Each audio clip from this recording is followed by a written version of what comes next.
سیدنا عثمان غنی رضی اللہ تعالیٰ عنہ کا حال سنیے. ان کے نام کے ساتھ غنی کا لفظ لگا ہوا ہے. اللہ نے ان کو پوری زندگی اتنا مال دیا، اتنا کھلا رزق دیا کہ وہ غنی تھے، حتیٰ کہ 200 اونٹ سامان سے لدے ہوئے اللہ کے حبیب صلی اللہ علیہ وسلم کی خدمت میں ہدیے تحفے کے طور پہ پیش کر دیا کرتے تھے.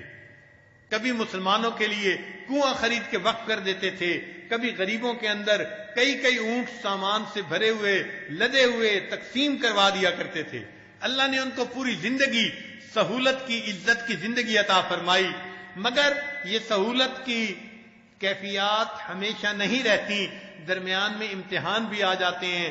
دیکھیے جب آخری وقت آیا، امیر المومنین ہے، تو کچھ لوگوں نے ان کے جو ہے وہ خلاف باتیں شروع کر دیں.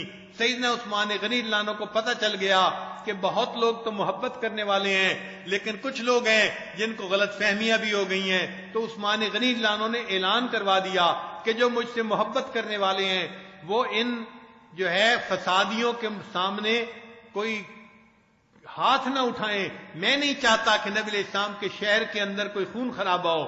تو جتنا محبت کرنے والے تھے وہ سارے کے سارے گھروں کے اندر بیٹھ گئے کہ امیر المومنین کا حکم ہے، ہم کچھ نہیں کر سکتے.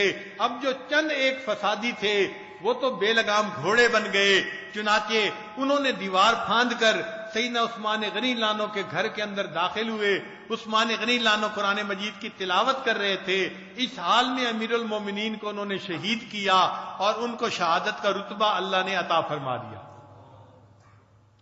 تو دیکھیں جو ساری زندگی غنی کہلاتے رہے، آخری وقت میں ان پر بھی یہ حالات آئے کہ کئی دن تک ان کو فاقہ برداشت کرنا پڑا.